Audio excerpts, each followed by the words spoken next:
The last Cold Chisel album was 20th Century in 1984. Many said, including the band, that it would never happen again. But here we are 14 years later with a new chapter in the band's history. Jimmy Barnes and Ian Moss are here to talk about the sixth Cold Chisel album, The Last Wave of Summer. Jim, how do you approach a reunion for a band that's legend has grown bigger than perhaps the band itself? There's a lot of stuff out there that a lot of people had a lot of really great expectations that of what the Reformation would or would not be. A lot of people had really great memories of the band, fond memories of the band, and it sort of had got to the it was literally at sort of almost that legendary stage. And I'd get people coming to the gig saying, "Remember that time when you did this and you leapt off there and you drank this?" And I'd look at them and say, "How do you know? You would never have been there. You're obviously, you're only 14. You wouldn't have seen it." And they'd say, "Oh, my uncle told me," or something. So there's these like sort of staunch, really fanatical fans out there who are quoting all these things that we supposedly did, and some of them we did, some of them we did much worse, but who blow these things and make it sort of legendary. So that sort of that scared me a little bit, particularly personally. It scared me a little bit at the start. But the moment we got into the first rehearsal and started playing, those fears were sort of were gone, because I realised that we're still capable of actually jumping off those same things. As far as musically as well, we've still got the same age, the same intensity, the same aggression, the same. It's fantastic. So, Ian, did you approach it in the same way? Yeah, I'd have to agree with that. The fears. There was a little bit of sort of trepidation about it, but fears were allayed fairly quickly. Like I think in the first 5 minutes of playing, as Jim just said, it just took 5 minutes of setting up the gear and plugging in and starting playing and realising that we were. That we still I feel they were still capable of the magic, And then in the first 6 minutes, we realised why we broke up. But we were much better equipped to deal with it now, so we were ready to go for it. So after that, I don't think we've really thought about it too much more. It's just a matter of sort of concentrating on the songs, because we sort of always realised that if we knew how to play, all we needed on top of that was good songs. So good songs. Because we're all capable players, and we're all capable of doing our thing. But it was that chemistry thing. Once we started playing, we realised that even as a member of the band, I forgot how strong the rhythm section is. Like seeing Phil and Ian play and realising how unique they are in this business, as far as just their style and their approach to rhythm and rock. There's a lot of attributes of this band, a lot of things that really contributed to what the Cold Chisel sound was. And once we actually seen all those things in place, it was just a matter of give us the songs, we'll get out and do it. That's also one of those things. You quite often you can get a little blasé. I'd say I'd be guilty of that when Cold Chisel were together from 73 to 83. I really couldn't care about that. You tend to get a little used to, because you're playing with the same people all the time, so you tend to sort of, the pastures look greener on the other side, so you get to play with since then we've got to play with a lot of other players, but once you do that, you sort of realise just how good this band is, and in particular the rhythm section. And the singer.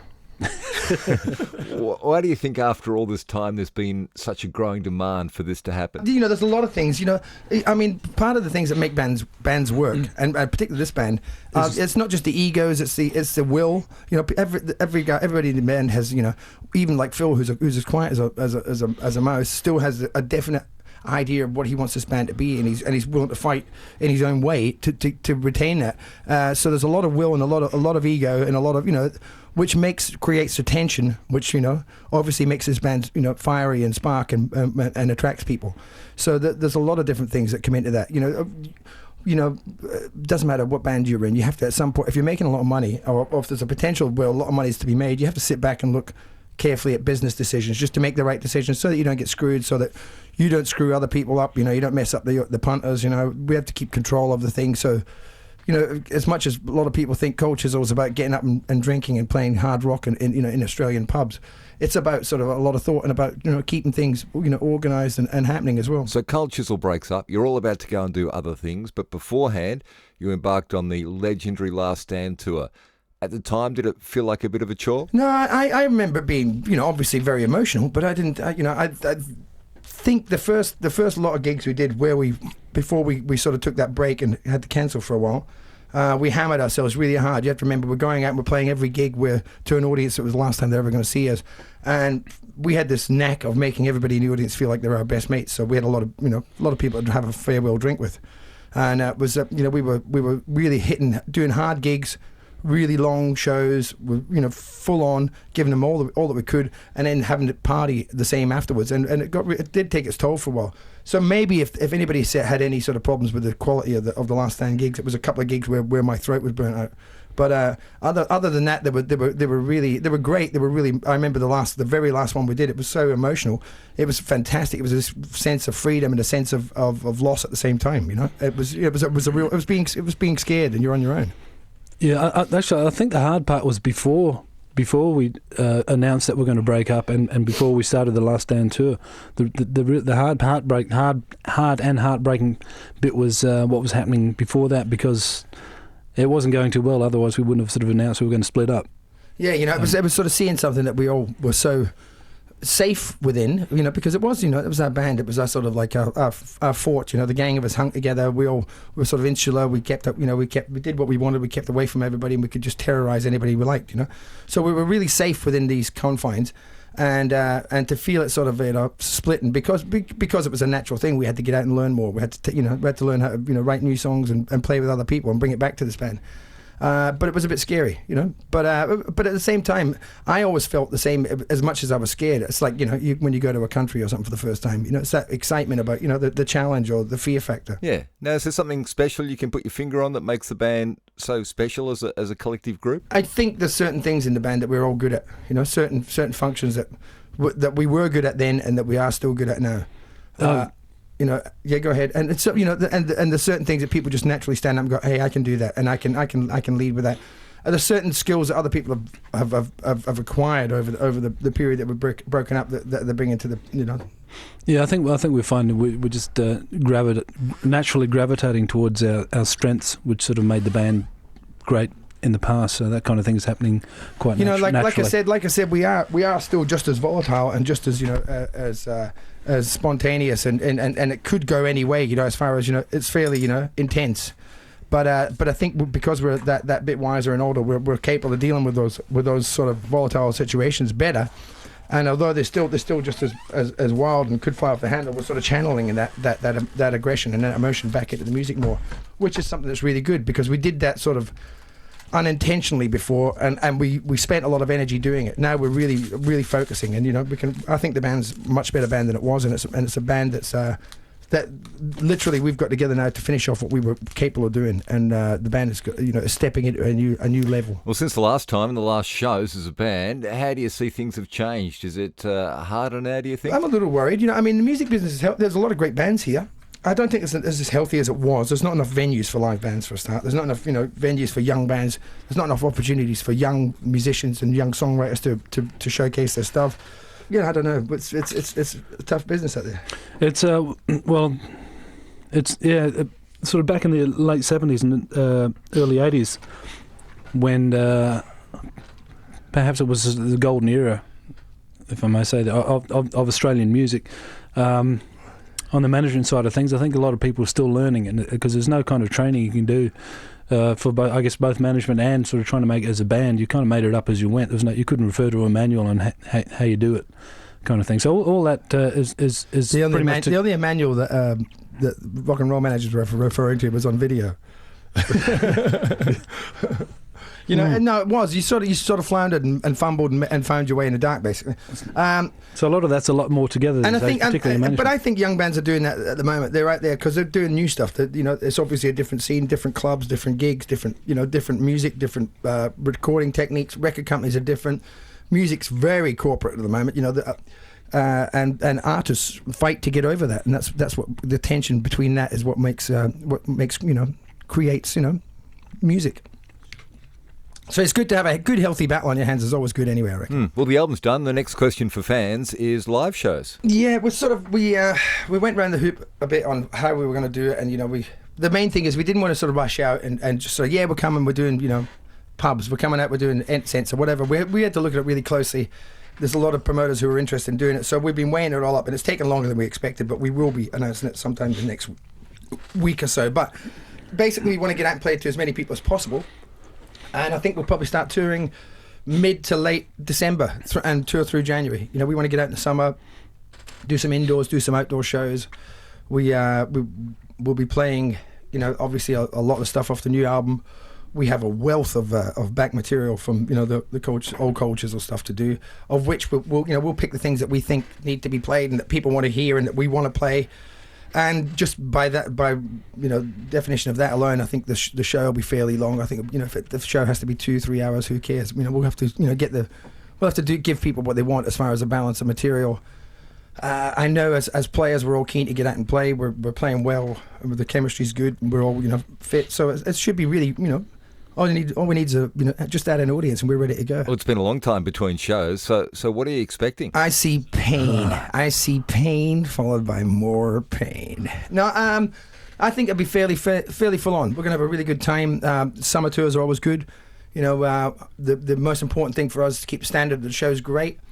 Anything we can do around that to make ourselves a little bit more happy, I'm sure we'll do. I think there'll be plenty of partying, but the main thing is that we want to keep the standard of the shows. Standard of the shows is great, but the great thing about Cultures was a part of that standard and part of that whole thing was that fact that we were loose and we enjoyed ourselves and we're not going to go out there and we're not at the back doing chin ups before the show. Put it that way. We'll be out there ready to rock and have a great time. As expected. There are 14 tracks on the new album Last Wave of Summer, which is quite stacked compared to previous albums with a gap between recording. How many songs did you actually come up with? About 25. We started off with about 75 songs, when we went in the rehearsal section. So we recorded about 20 songs, complete, which will pop up. We've got some things, like I said, we like to keep making things, good value for the people who are buying them. So like if people want to buy the record, when they buy a single, they'll get stuff that's, remixes, interesting tracks that show the development of how the album got to that point. Other tracks that would have made it that sort of, for some reason or other, didn't quite get on the record. So it's there's a lot of good material that did make the record that will surface in one way or another, CD-ROM, you name it. Well, 20th Century was the last album you made together. It must seem like a lifetime ago, but how have things changed this time around? One of the main things, I guess, sort of kept us stressed, if you like, or just on edge. Stressed and stretched, was the approach to recording. We went out of our way to try and do it as live as possible, to make every performance on the record a live performance, as opposed to the old system where you'd sort of get in there and you get the bass and drums down. That floor tom was good. We'll keep that and then add everything to that. Yeah, layer everything So we else. virtually, the vocals you get on the record are like put down with Ian's guitar, which went down with the drums, Which went down with the bass. It just, the whole thing sort of got a lot more tension and edge, and plus it just ends up sounding more real at the end of the day. That's what we wanted to do. We didn't want to get in there and just make a record the way everybody else did. We want to make a record, trying to make a Cultures record, which captures the essence of Cultures, and it's something that we've been striving for many years. And I think with this record, we're taking some major steps further along the lines of creating a definitive Cultures record. Whether we have or not yet, we'll wait and see. Well, after the band's initially broken up, you've all had varying degrees of success and quite a lot of new experiences. When recording this time around, what did you do differently? I thought getting rid of the pigskins off of Steve's kit was pretty... And now that he's not carving his own sticks, it's definitely a lot better. I think we went more for a traditional approach, more kind of honest, raw playing approach. There's no click tracks, not a lot of overdubs, no synths sort of thing. We virtually kept it down. We kept it down sort of straight, as simple as possible, because... we figure that music, the technology of actually just getting music on tape and people's, getting it from the final product to the consumer is so advanced in that now. We didn't feel the band needed to do a lot of overproduction. I thought that the thing with this band, and we all thought the thing with this band, is to keep it simple and honest and let the songs hold up and carry themselves, and the performances.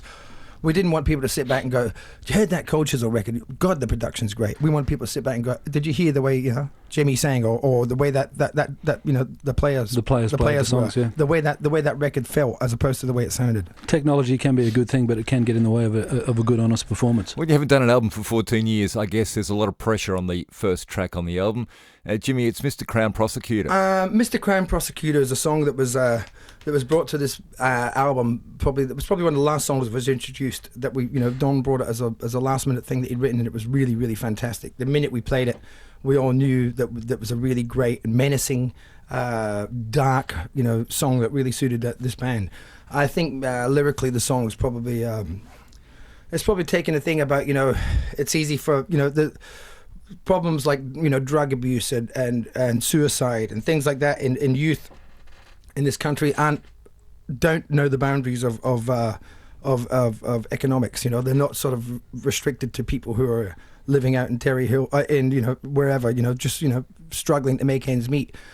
People are having drug problems who are going to private schools. People are parents are lawyers, doctors, you name it. It's the drugs, the problems within our society go further than economics, and that's what I think Don was trying to say, and that people should wake up to it, and as opposed to standing back and judging and pointing fingers, should look at solving the problems as opposed to fixing the symptoms. Well, the next track on the album is another Don Walker written song. It's The Things I Love in You. So with a song like this, how much does a song change, say when Don first brought it to the band, as to what we hear on the album? No, it stayed consistent, but we did sort of we just played it a lot and played it and sort of finally settled on a version very late in the recording process. The song was always basically as it is. It's a very emotional song that for me it's probably one of the better vocal performances I've ever done. It was I remember singing it. It was very intense. The song is lyrically is written about.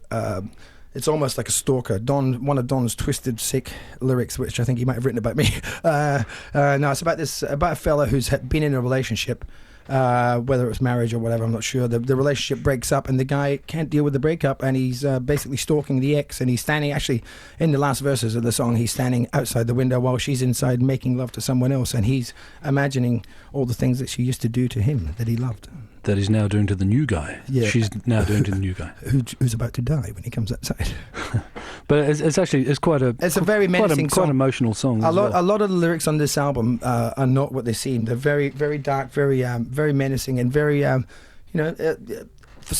me, I had no problem relating to the lyrics of particularly Don's lyrics on this album, because for some reason he's managed to once again to write songs that he obviously experienced, but I feel, as far as I felt those emotions of jealousy, and he knows that I felt those emotions of fear and loneliness that he writes about, and it's a really great thing. He writes the things that I can sing quite happily, convincingly. Right. Well, the track "Baby's on Fire" has that cold Chisel energy. Jim, can you tell us a bit about it? "Baby's on Fire" is once again a Don Walker tune that was written. Fairly well. That was one of the songs he presented at the Opera House when we first got together about 18 months ago. It's a song that is obviously built around simplicity and power. We were trying to harness the power that this band has shown live in past performances, whether it was in songs like Conversations or Wild Thing or whatever. This band has always had an element of raw, edgy rock and roll, and we wanted to write a song that brought that into this album. It was written by Don, like I said. There's obviously degrees of taking a hat off to a lot of great bands there, whether it be them, Van Morrison, whether it be Akadaka, the Stones, whoever, Howlin' Wolf. The song is what this band's capable of doing live. It's a powerful, hard, kicking ass rock and roll song. Well, another of the strengths of Cold Chisel is the diversity in the songwriting, as well as Don Walker's songs. You guys have been known to be behind a couple of classic songs, and Steve Prestwich does write a great pop song. Way Down. Yeah, very Steve, very simple, very melodic. And one of Steve's quite emotional. One of Steve's great attributes as a songwriter is he writes really fantastic melodies. So very catchy melodies. So for people like myself and Ian who are fond of a good melody, it's a real pleasure to sing his songs. This sounds like a classic Steve Prestwich song, whether it be Forever Now or whatever. When the War is Over, he has a knack of writing hooky melodies and lots of them. And I think Ian does a particularly great job of singing it. Oh, thanks, Jim. Well, thank you very much. That'll be $20. Well, on that, you're both accomplished singers. How do you decide who sings what? We normally sort of get a bath of jelly and wrestle each other. No, they're sort of natural, I mean, it's not. Ian and I are both sort of we have a good understanding. Vocally, we sort of fill the holes that each other don't, have. So to speak, yeah, and we do the same musically. Now we when somebody presents a song, if Don presents a song, number one, when you write a song like that or present it, you normally have an idea who you want to sing it. And if Ian goes to sing it, like there's a few songs where I've sang them, and I've sang the songs, and I just didn't feel comfortable with the style of melody. It was too soft or whatever, or too melodic for me. And whereas Ian's got a lot, has a lot more of a handle on sort of a blues melody and soul melody. Just the natural, so the songs naturally select themselves. If there's something that I'd feel, if I felt really strongly about and I wanted to sing it, I'd stand up and fight for it, and Ian would do the same. But it's it's not a matter of there's never any big sort of that's my song. So. It would probably tend to gravitate towards Steve's songs tend to be more softer ballad types, which may or may not suit my voice, but I think they very much suit Jim's voice very much as well. But I'll tend to stay away from the hard rock things, because that's definitely much more suited to Jim's voice, and some of those notes he hits I haven't got a hope in hell of hitting. Well, the next track on the album is Bella Versailles. It's back to Don Walker again, and Jim, you handle this vocal. Yeah, it's Bella Versailles is once again it's one of Don's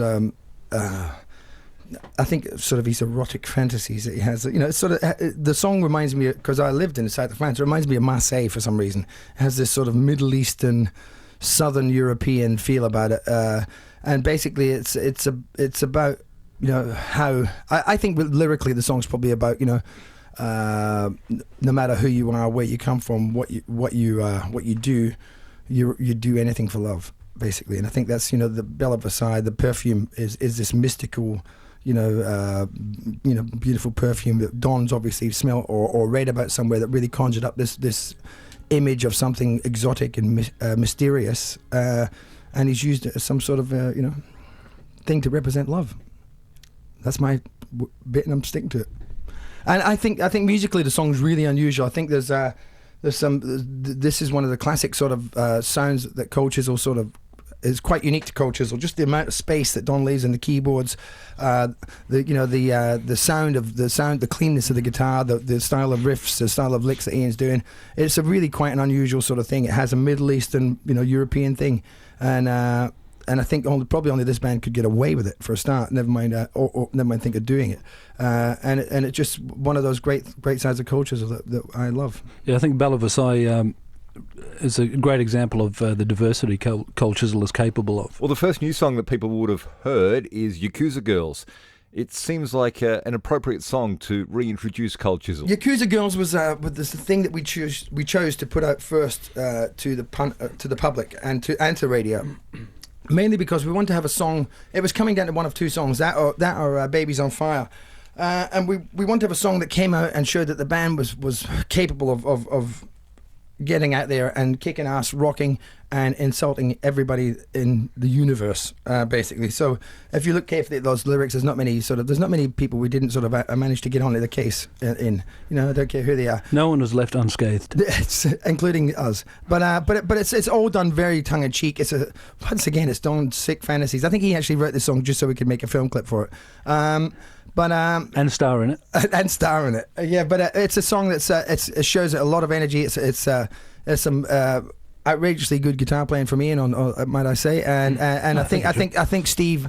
I remember the night we hit on that shuffle groove, the right one, and the song all fell into place, and it was a powerhouse thing from Steve, and I reckon it's classic Cold Chisel rock, and it's the sort of thing that people will be kicking the doors in to get into live gigs to hear. Yeah, no doubt. And the next track on the album is He Can't Believe It's Over With You, which is a great sounding Cold Chisel song. The first time I heard this song, it reminded me of exactly what Cold Chisel was. It was a fantastic set of lyrics, and for me, as a singer, to have the opportunity to sing melodies and lyrics of this standard, it was just fantastic. The song reminds me of a movie, a short film. It's like a spaghetti western or something like that. It's just it just creates these great scenes and images, the emotions of the song, the lyrics.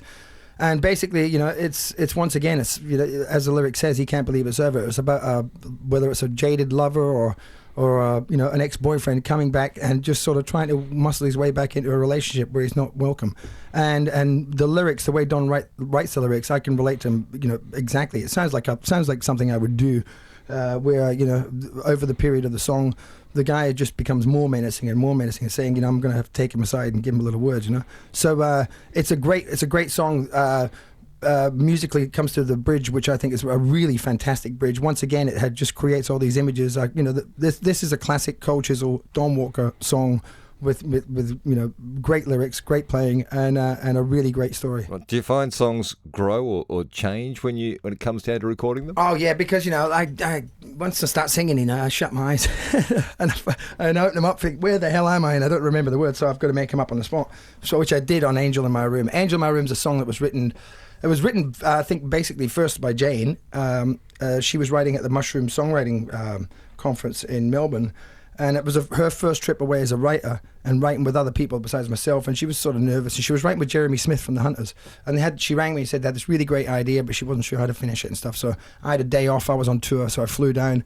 And she played me this song, and it was just beautiful. It was a song basically that she'd written for me, being on the road and being away and working, and just let me know that she's always with me, in spirit.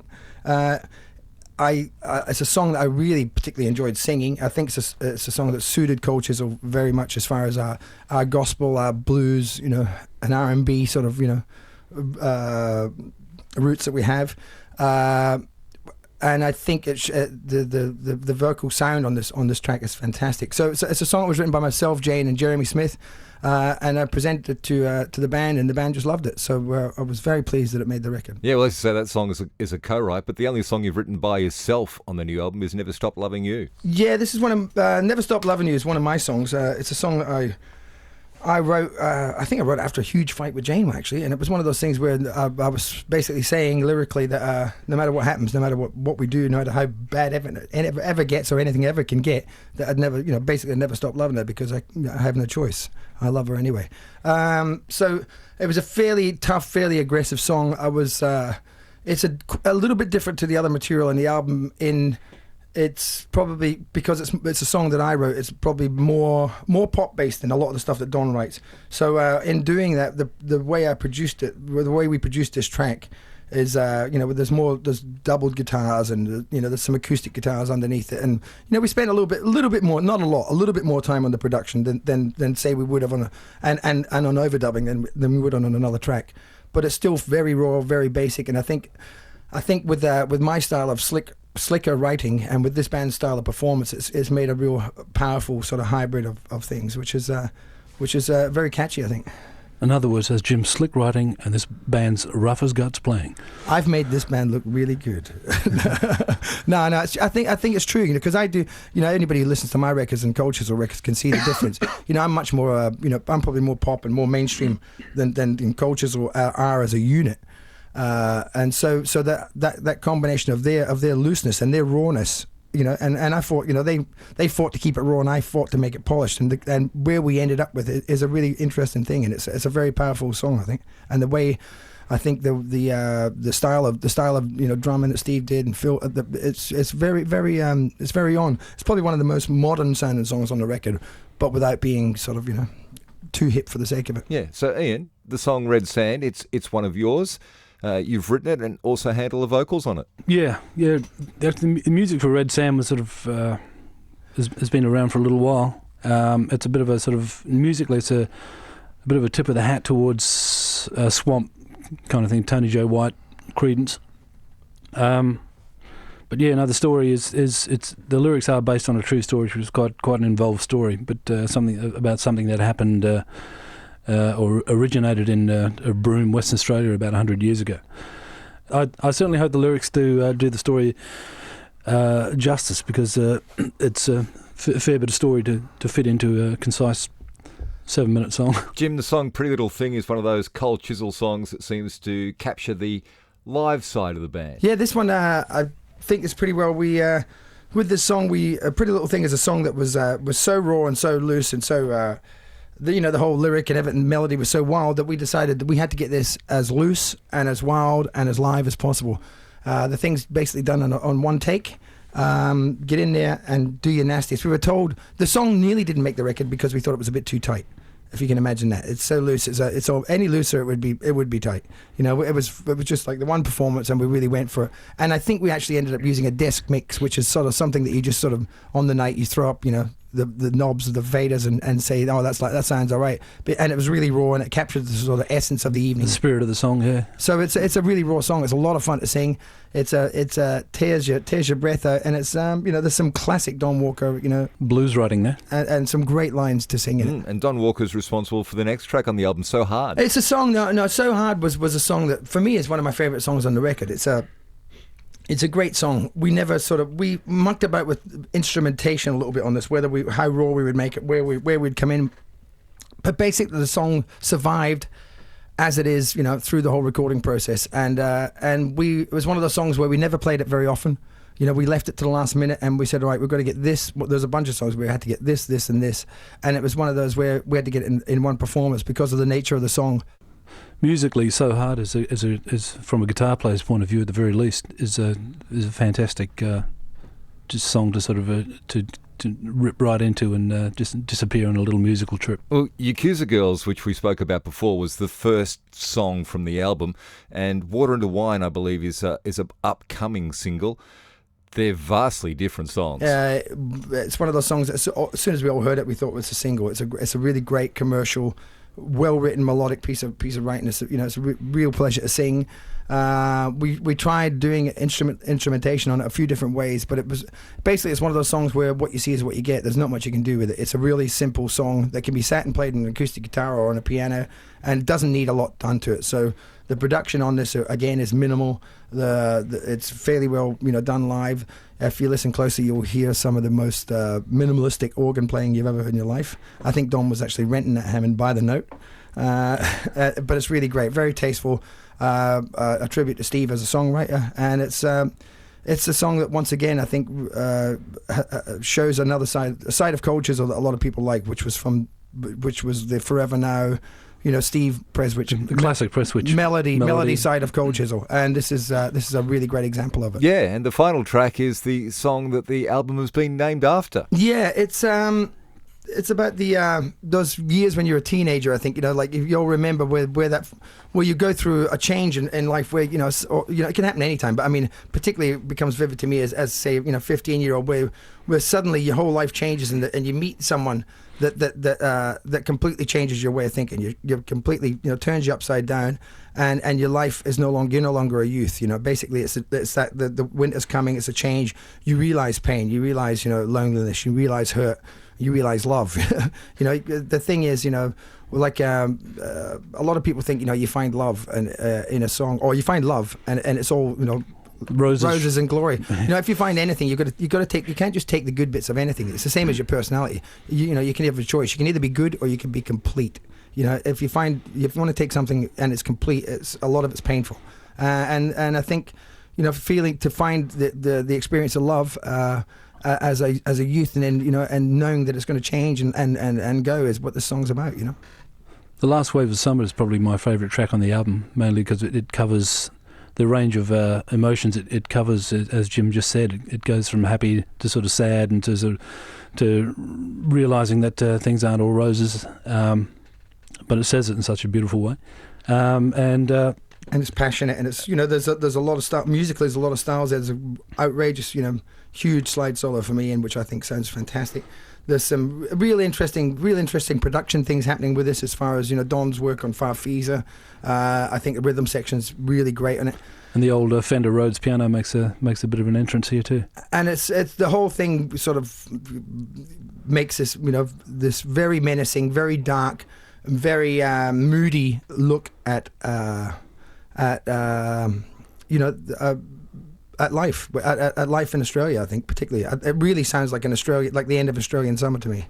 I hate to use the word again, but I think it is. Last Wave of Summer is classic Cold Chisel, but it's classic Cold Chisel. Yet I think the Last Wave of Summer is the anthem of the 90s.